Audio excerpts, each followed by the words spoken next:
Evangelho de Lucas, capítulo 1. Evangelho de Lucas, capítulo 1. Eu quero aproveitar aqui e fazer um agradecimento, viu, pastor Antenor e a pastora Silvana. Em nome da Orquestra de Violeiros do Louvor e Adoração, queremos agradecer ao pastor, a pastora Silvana. Nós temos certeza que os senhores estão orando por nós. E nós temos um projeto aí que está estourando, né, Ezequiel? Não temos visto essa novidade aqui em Cascavel. É só para vocês ficarem com água na boca. Eu não vou falar o que é. Nós estamos sendo apoiados pelo nosso pastor, porque tenho certeza que ele está orando por nós, né, Ezequiel? Fica aqui notório diante da igreja esse agradecimento, viu? Lucas capítulo 1. Tendo, pois, muitos empreendido por em ordem a narração dos fatos que entre nós se cumpriram, segundo nos transmitiram os mesmos que os presenciaram desde o princípio e foram ministros da palavra, pareceu-me também a mim conveniente descrevê-los a ti, ó excelentíssimo Teófilo, por sua ordem, havendo-me já informado minuciosamente de tudo desde o princípio, para que conheças a certeza das coisas e já estás informado. Meio, tome seu centro. No primeiro momento que nós lemos esses 4 versículos aqui do livro do Evangelho de Lucas, parece que há necessidade de uma explicação, né? Nós vamos detalhar esses versículos aqui, porque eu entendo aqui que esse versículo ele acaba resumindo o livro todo de Lucas. Lucas, quando eu comecei a analisar Lucas, eu falei, rapaz, que homem. Na Bíblia a gente vê tanto personagem, a gente lembra de Davi, lembra de outros, né? E eu comecei a analisar Lucas e eu falei, meu Deus do céu, se eu tivesse a sombra de Lucas. Todo mundo sabe, Lucas era médico, doutor. Paulo faz menção de Lucas em uma de suas cartas das várias. Segundo Timóteo, ele faz menção de Lucas, se chama Lucas de doutor, médico amado, né? Referindo a Lucas. Para Paulo dizer que Lucas era médico amado, ele deveria ser amigo, né? Deveria ser amigo. E eu vejo no livro de Lucas, Atos dos Apóstolos, que Lucas ele faz referência a Paulo também, quando ele está contando a este mesmo tal de Teófilo, no livro de Atos. Ele está contando a Teófilo que Paulo certa vez teve uma visão, um sonho, e viu alguém do outro lado pedindo para atravessar a Macedônia. E nos relatos de Lucas, ele diz que no dia seguinte, Teófilo, nós fomos até lá. Ou seja, Lucas não estava apenas relatando um fato que acontecera com Paulo, mas sim um fato que ele vivenciou junto com Paulo. Lucas estava lá. E eu preciso relatar algumas coisas bem simples aqui, mas que vão servir de base para você entender o foco da mensagem de hoje. Esse tal de Teófilo, a Bíblia não traz muita referência sobre ele, mas é um nome grego, que a tradução grega seria amigo de Deus, Theo, Deus, e filho, amigo.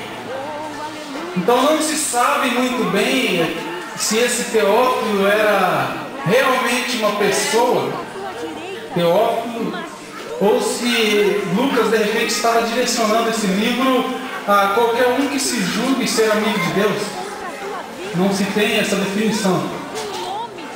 Enfim, seja lá para quem foi esse Teófilo, nós podemos nos colocar no lugar de Teófilo e entender que esse livro foi escrito para mim, foi escrito para você. Porque o foco de Lucas era apresentar Jesus.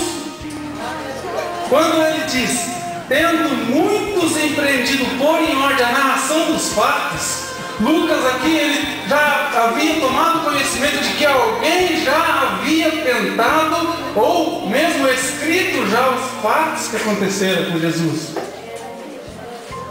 E ele, tomando conhecimento disso, surge então o interesse, a dedicação, a preocupação de Lucas em passar também estes mesmos fatos.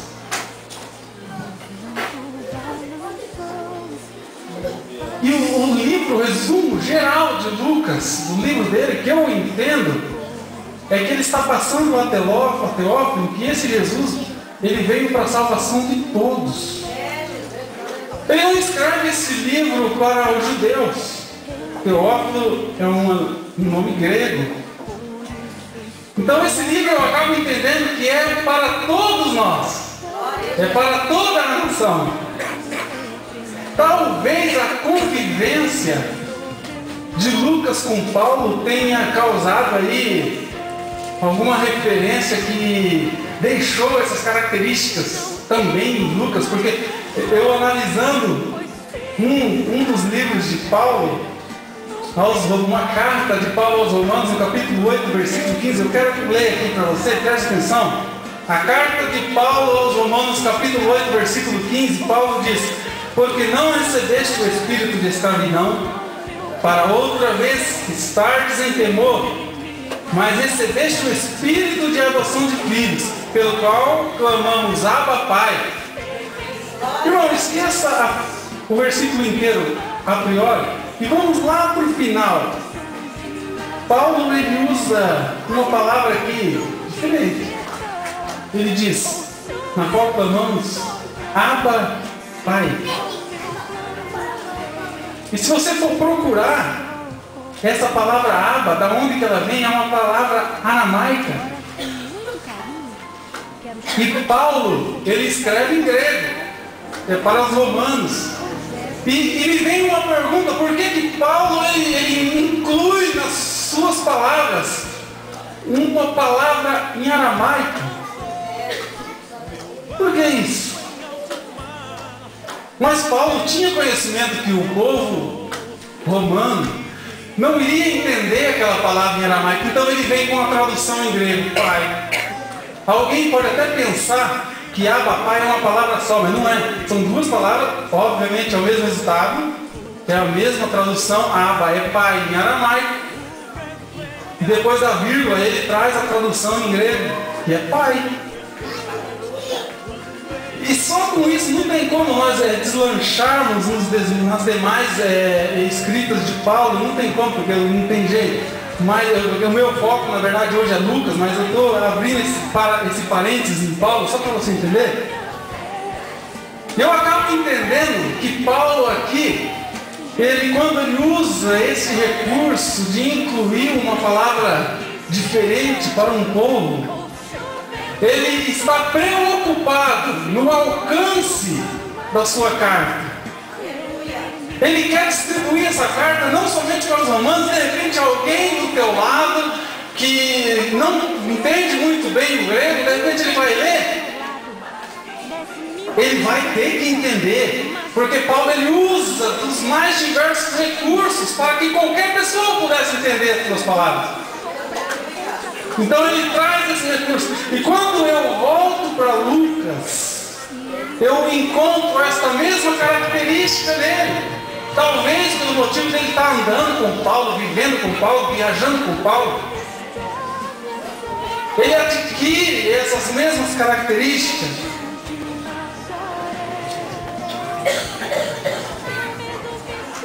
E vamos ficar nos evangelhos agora. Vamos deixar Paulo para outro dia, para outros aqui de trás pregar, né? Eu estou achando um exército aqui. Fica para vocês os próximos. Eu vou ficar com Lucas. Presta atenção, irmãos. Quando Mateus começa a escrever sobre a febre da sogra de Pedro, está no livro de Mateus, capítulo 8, versículo 14. Mateus ele diz assim: Jesus chega na casa de Simão, entra na casa e encontra ali a sogra de Simão. Mateus escreve assim, jazendo em febre. Perceba que o termo jazendo não está relacionado à pele. Jazendo está relacionado à posição, à forma de que essa mulher estava. Jazendo é como que deitada. Acho que está acabando a bateria. Eu vou acabar a pregação por aqui, né? Não, né? Sem microfone ou com microfone, nós vamos terminar. Ou essa mulher estava deitada, ou como morta, jazendo em febre. Ou seja, Mateus ele nem sequer questionou que tipo de febre. Obrigado, irmão. Deus abençoe. Se falhar, eu... Aí vem Lucas. Teófilo, eu preciso lhe dizer isso. Você precisa entender isso para que tenhas, versículo 4 de Lucas, para que tenhas a certeza das coisas que já está informado. Ou seja, Lucas ele sabia que Teófilo já tinha conhecimento dessas coisas. Olha a ousadia de Lucas. Sabendo que Teófilo já tinha conhecimento. Rapaz, você precisa saber disso. Eu tenho que lhe escrever isso. Aí Lucas vem no capítulo 4, verso 38, escrevendo sobre a mesma situação, a febre da sogra de Pedro, né?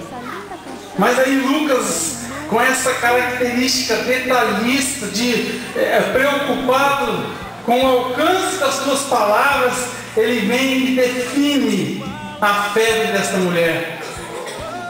E Jesus entra na casa de Simão e encontra aquela mulher com muita febre. De repente, Teófilo olha para os textos de Lucas e fala: rapaz, mas para mim era uma febrinha, um dipironinha resolvia. Não, Teófilo, você vai ter que ter a certeza, leia isso. A febre dessa mulher era muita. O leproso. E o leproso? Mateus ele escreve do leproso, capítulo 8, verso 2.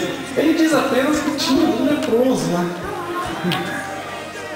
Aí vem Lucas de novo. Teófilo, você precisa saber disso. Capítulo 5, verso 12. E havia um homem cheio de lepra. Sabe o que é cheio? É quando não tem mais espaço para encher mais. Está cheio, está transbordando. Não tinha mais aonde ter lepra naquele homem. Ele estava cheio. Teófilo não tinha esse conhecimento. De repente poderia ter chegado alguém ali com lepra, mas se eu olhando para ele, eu não ia definir que ele tinha lepra. Talvez Teófilo pensasse isso daquele homem. Mas Lucas vem e fala: eu tenho que te dizer, Teófilo, aquele homem estava cheio. Você só encontra essas definições de Lucas. Só Lucas define isso. O homem da mão mirrada, Mateus capítulo 12, versículo 10. Havia um homem que tinha uma das mãos mirradas e tal. E o autor do livro de Marcos também escreve até as vírgulas iguais.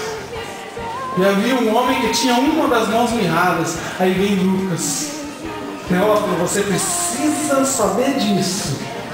Havia um homem que tinha a mão direita mirrada. Oh, que homem detalhista. Agora, pense você, eu imagino um homem desse fazendo a obra de Deus na igreja. Ele queria fazer da melhor maneira possível. Ele queria fazer perfeito. Eu vejo Lucas escrevendo, irmãos, com um lápis desse tamanho e uma borracha, porque se ele errasse, ele apagava. Ele queria fazer perfeito. Quem olhasse aquilo não entendia a mensagem de Lucas. Glória a Deus. Que nós possamos ter isso para nós. Seja algo que eu faça para mim, para minha família, no meu lar, na minha casa, seja algo para Deus, que seja perfeito. Parabéns, eu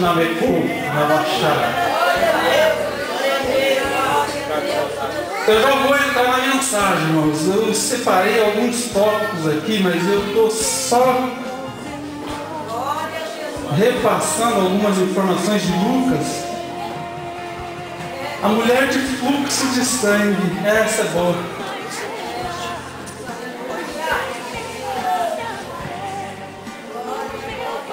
Mateus capítulo 9, verso 20.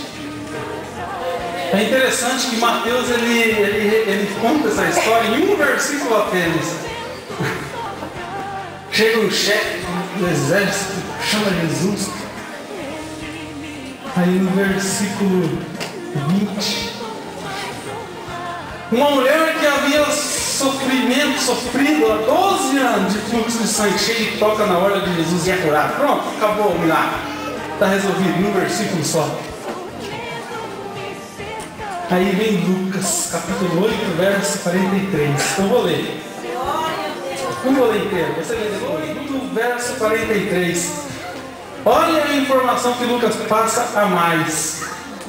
E gastara com médicos todos os seus haveres, e por nenhum pudera ser curada. Teófilo não sabia disso. Teófilo, você precisa conhecer isso para ter certeza das coisas que você tem conhecimento já. Que homem ousado é esse Lucas. Aí eu tiro duas definições apenas. Lucas era capacitado. Vou dar um pulo lá para cá, em Atos. Talvez eu esteja errado. Ficar bem longe dos ovelhos para eles não me bater. Mas eu acredito que não tinha outro escritor para escrever o livro de Atos. Isso é Lucas. Olha só o título desse livro: Atos dos Apóstolos, atitudes, fatos dos apóstolos. Tem que ser detalhista, irmão. Não podia escapar nada. Tinha que detalhar os atos dos apóstolos. Não tinha outro, irmão. Eu não estou dizendo que os outros escritores não eram capacitados. Existe uma diferença de ser capacitado e exercer aquilo que Deus capacitou você a fazer. De repente, vamos usar alguém aqui. De repente, Deus capacitou. Não, eu vou usar eu mesmo para não ter o perigo de ofender ninguém. De repente, Deus me capacite para inventar uma coisa, para dar uma aula, para ensinar violão. De repente Deus me capacita. Mas se eu quiser ensinar de qualquer jeito, eu ensino. A capacitação de Deus na minha vida não vai interferir na maneira que eu trabalhe na casa do Senhor.